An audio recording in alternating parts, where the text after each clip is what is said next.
Hello, students. Many congratulations to those who have qualified this prestigious civil service examination, who have made their loved ones proud, especially your parents, guys. And let me tell you from my heart also that we teachers feel really happy when we see the names of our students in that list. And this year, I'm very happy to see the names of my students even in the top 10. Myself, Amit Mantani, Faculty of Indian Economy and Current Affairs, mentoring these students for becoming an IAS officer over the last 5 years. Now, I promise you to bring the toppers on my YouTube channel and discuss their strategies. But till then, you enjoy the mock interview sessions which I have conducted of these students. Good luck. Yeah, Jagrati, we welcome you to this board and wish you all the best. Thank you, sir. I have seen that while going through your DAF, I have found that you have studied in Maharshi Vidya Mandir, Yes, sir. and that again you did your plus two also from there. Who was this Maharshi Vidya? Why this name Maharshi So it Vidya is Mandir? named after the founder of the group, Maharshi Mahesh Okay, Yogi ji. He started this chain of schools in India. okay. So that is what it is, Maharshi Vidya Mandir. Yes, What sir. what really you have learned? What kind of value you have really imbibed from the school? Sir, I have learned empathy, peace, my school. We had Okay, transcendental meditation classes, which helped us improve our own personality, sir. okay. Your father is a in teaching profession. Perhaps he's a Yes. professor. What does he teaches? Sir, he is a professor of organon of medicine in government homeopathic medical Okay, college. so he is a homeopathic doctor. Yes. Yeah. So what have you really learned from him, and what kind of guidance he's giving while Corona is on? Some medical terms, sir, medical advice. Yeah, obviously. So he is emphasizing upon immunity building in this period, and Okay. both he is frequent washing of hands and that preventive. And from homeopathy, he has been giving medication for immunity building, arsenic album, homeopathic medicine for the same. And Ayush department in Madhya Pradesh is also giving a kadha mixture. So we are also consuming the same. It is more about building immunity. It is preventive rather than curative. Okay. So have you heard that Commissioner of Police Pune has widely practiced this homeopathic medicine for the safety of their workforce? Do you remember the medicine which he has given to? No, sir, I'm not aware of that. You don't remember. Now coming back to Yes. Chhatarpur, you are from Chhatarpur. That is a very known area, though it is a siloed zone as far as the economy is concerned. Tell me little about when Chhatarpur was established, when it came into existence. Sir, Chhatarpur city is said to be established by Raja Chhatrasal, who was a Bundela Rajput king. And so it was his administrative capital. When it was established.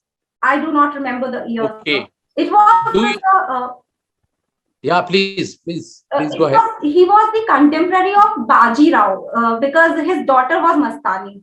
So Okay. So his daughter was Mastani. yes, sir. Okay. Now What is the source of economy for Chhatarpur?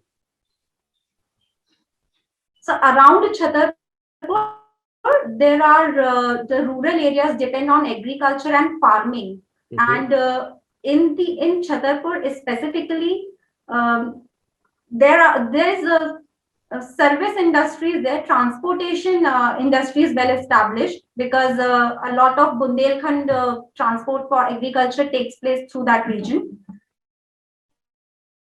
and Yeah. Last question from this side is, that do you know Gangam Dam? No, sir. No. Tell me, Yes, who is sir. the really the known Bundelkhandi music composer or vocal singer? Sir, Deshraj Patel, Urmila Pandey, they dominated the scene for quite a few They are years. singing or they are composing music? They are singers. Deshraj Patel also used to compose Okay. music as well. Over to the next member, Thank please. you, sir. Okay. Jagrati, tell me, how much is the India's GDP right now? This dollar around dollar 2.5 trillion, sir. $2.5 trillion. Exactly the amount? No, sir, not the exact amount. I don't remember the exact amount, sir. Tell me three measures that the government should take so that our economy becomes a $5 trillion economy. The three major, Measures. three measures. Yeah.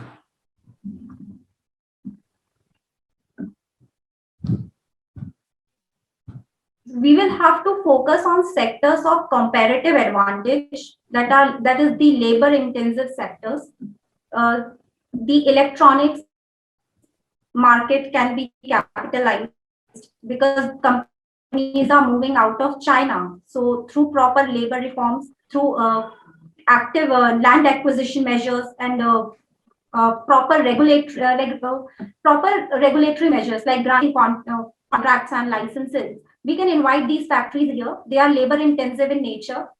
And second, so it can be the renewable sectors. Across the world, renewables is growing, and even India's own energy demands will grow. So renewables can bring an added advantage. We are still dependent on China for import of solar panels. So such self-sufficiency can also help in exports as well as improving power generation in the country at a cheaper rate. Do you really And, think that such measures will make our economy a $5 trillion economy?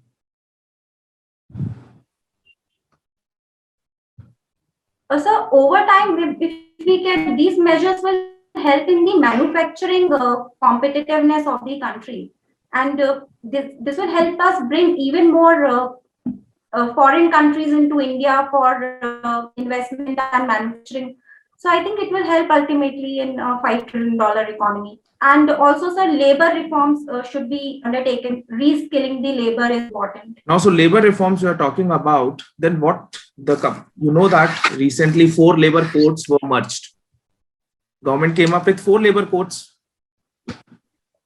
What reforms the government have brought? So there are 4 labor codes. The first one deals with the minimum wages. So the government will be setting up a floor wage below which the state governments cannot have their minimum wages, and it will bring in social security for the laborers as well as a sense of uniformity in the country. So second would be code of social security. So it aims to bring also the unorganized sector workers into the social security measures of the government. And there is a code on industrial relations so as to streamline the laws regarding trade union in order to balance between the welfare of labor as well as the ease of doing business for the firms. And one is for occupational safety and health. So now they have allowed 24/7 working for various units, and overtime provisions have also been relaxed, subject to sufficient safeguards. See, in the earlier interview itself, sir asked about the disinvestment of PSUs. Yes, sir. Now, do you know the target which has been set by the government this year? Sir, it is 1,85,000 crores. I don't remember exactly. And what was last year? So last year target was 2,10,000. Has the government achieved it? No, sir. It was far below the target. Was even less than 50,000 crores. But I don't remember the figure. Okay. Tell me the BHEL. No, you worked in BHEL. That come under which category of PSU? It is a Maharatna, sir. Maharatna. Okay. My last question to you is Jagrati. Tell me your favorite social thinker.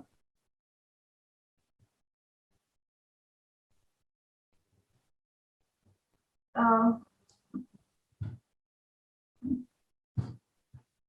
Have you heard the question? I would say Max Weber. Max Weber. Yes, Why? sir. He is a non-determinist social thinker. With his concept of ideal types, he's open to the changing circumstances. So I appreciate that kind of approach towards studying a social phenomena. Don't you think his philosophy was more of a utopian type? It rather that somehow don't prevail in the real situations. Yes, sir. And he even agreed to it. He said that his ideal type is a pure type. It does not reflect the reality, but only an approximation. So he allows these researchers to study it in their own ways. So, what is the point of theory then if it cannot be used in practice? Yes, sir. It is one of the criticisms of Weber that his theory, although he claims that it is objective, but is prone to subjectivity, and each user uses it as per his own advantages and disadvantages to fit in his own point of view. So it is one of the criticism for Weber's theory. And in spite of that, he's your favorite social thinker. Because of his non-deterministic nature, sir, everyone has advantages, everybody has criticisms, but the behavior of non-determinism is quite important for studying any social phenomena without any prejudices. So I respect that. Okay. That's it from my side, Jagrati. Over to the sir. Is Jagrati just information sharing? How would you awaken the conscience of people? I feel information is often a catalyzer in bringing up awareness. For example, even those who were not aware about the situation, now when they see the gravity of the data which is presented in terms of daily death, the daily cases, they are also becoming more aware. When they know the reality, awareness usually comes in. Jagrati, you are a student of BTech Electrical Engineering. Can you tell me the size of coronavirus?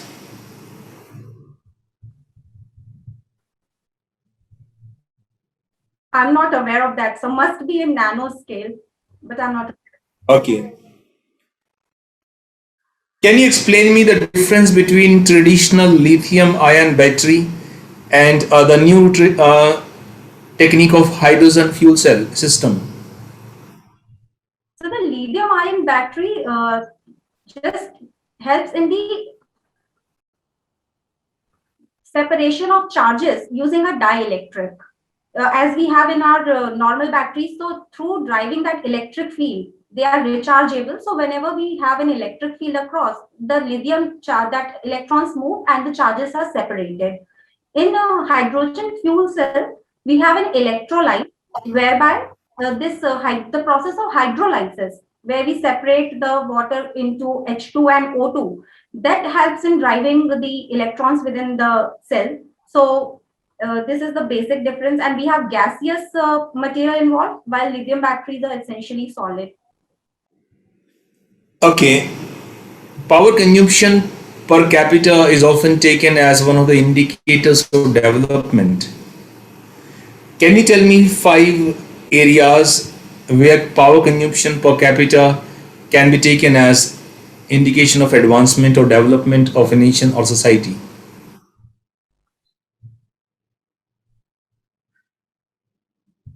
Industries, universities. Per capita, try to focus on personal life so that you could compare where does US stand and where do we stand as a nation. The heating, what amount of electricity goes into heating, so that we know the kind of use of fuel which is going in the country. And usually poor countries have more of biofuel, while the advanced ones have electricity driven heating. So heating can be one. And on personal scale, the use of electricity for lightning loads, because if there's more advancements, more of lightning will be available to the people. then so only domestic usage. Personal uses? Recently, electricity for vehicles can be a big advancement indicator. And electricity for cooking, even cooking is a major consumption of energy. Nothing about internet, laptop, Yes. tablet, Yes. education, Electricity, online library, yes, sir, for these. women security. How is the power consumption related to women security? So, the lightning in the roads or the other areas, it helps in the stricter vigilance. CCTV cameras can focus better in those areas. And inside the homes, if electricity is available for appliances like washing machines or for microwave heating, these things also help women to save on their physical labor, and it frees them so that they can take part in the higher economic rewarding activities. The name of your college was Maulana Azad National Institute of Technology. Can you tell me three contributions of Maulana Azad in national freedom struggle? Maulana Azad was instrumental in establishing Hindu-Muslim unity, especially in the wake of Jinnah emphasizing on partition. He stood for Hindu-Muslim unity and the idea of an undivided India before independence. He was an active member of Indian National Congress, and he was negotiator for uh, I'm forgetting the exact. I think it was either Wavell or Cripps proposal, but along with Nehru, he was an active negotiator. And he also focused on education amongst the minority groups before education as well as after before independence as well as after independence. You were working in Bharat Heavy Electricals Limited. Sir, I left my job in 2019. So for how many days or months you worked in that? 2 years, sir. 2 years. How is it doing? Presently, it is in the last financial year, it was in loss because of disruptions in supply chain.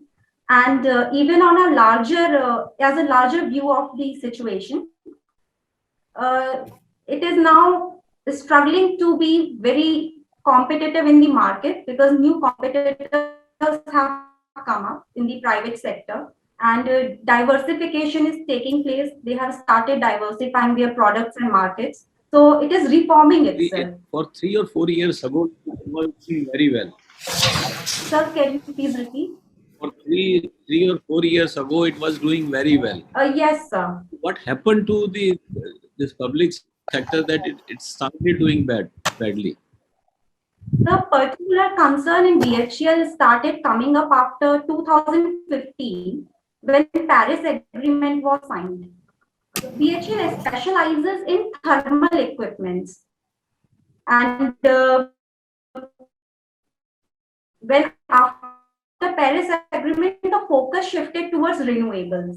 At that time, BHEL, which was gaining momentum, so it lost out to its huge market. Market started changing itself, and the pace with which BHEL should have caught up, it was missing. And the dynamism and that market response was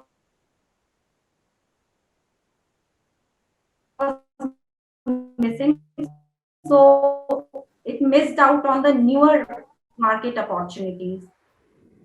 Okay. What is Yes, that sir. and why we are thinking of creating a new bank? So bad bank would be a financial institution which would take over North, and it will be exclusively dealing with resolution of these bad assets, so that the banks can free up their resources, they can lend more economic activity can be resumed. And now we are thinking about it because NPA in the banking sector is of quite significant value, and we need to free up our resources for an economy like India where credit is important. We need to free our banks of all these burdens, and also a specialized agency would be dealing better with these NPAs. So you are feeling that the banks at present are not able to recover loans. Sir, I feel new agency is required to be created. So the banks have not been able to recover loans is the primary reason behind NPA. So we cannot deny that. And also banks are not specializing into resolution. So if a specialized agency would come up, it can help. What is its name? Other name of bad bank? So, I am not sure. I can take a guess if you allow, sir. Please make a guess. PARA. A few years back, it was named PARA. Okay, what is the full form of this? Sir, I don't remember. It was some asset reconstruction. Yeah, it is asset restructure. Now you had worked in public sector. Yes, sir. Government is doing disinvestment of public sectors in a big way. What is your opinion about this? Whether they should do or they should rejuvenate them, they should make them more competitive by the government agencies? Sir, our public sector undertakings have huge assets with them, not just monetary, but also land assets, machinery, which is not being utilized to its optimum capacity.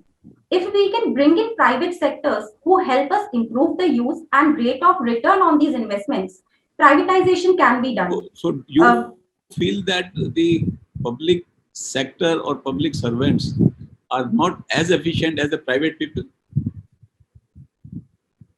In most of the cases, it is true because of the lack of dynamism in the system. In private, we have result-oriented career progression and market-oriented production.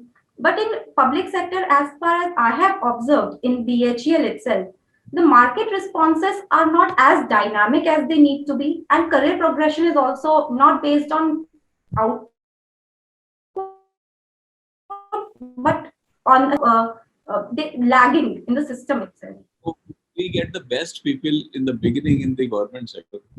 Like you take civil services, you take Indian engineering services, and with the passage of time, you are feeling that they are not able to do as well as the people who are not doing as good in the beginning. They're going to the private sector doing better. That means there is a systemic failure Yes, in sir. government. So you feel there is a systemic failure in government? Sir, I think there is a systemic issue because if we have good people who are well trained, who are well educated, and if they come up with some kind of research, even in-house researches are a part of public sector undertakings. If they develop some kind of technology which can be commercialized, they must be incentivized for the same. In the absence of incentives, self-motivation works only for a few individuals. In private sector, we have promotions based on these kind of advancements. So to maintain the motivational level, that dynamic functioning is required. Even government is also coming up with that. So lateral entry in itself is to bring in the expertise. Okay, thank you. Thank you. That's good, Jagrati. Very good. Your interview is over. Now get ready for the feedback.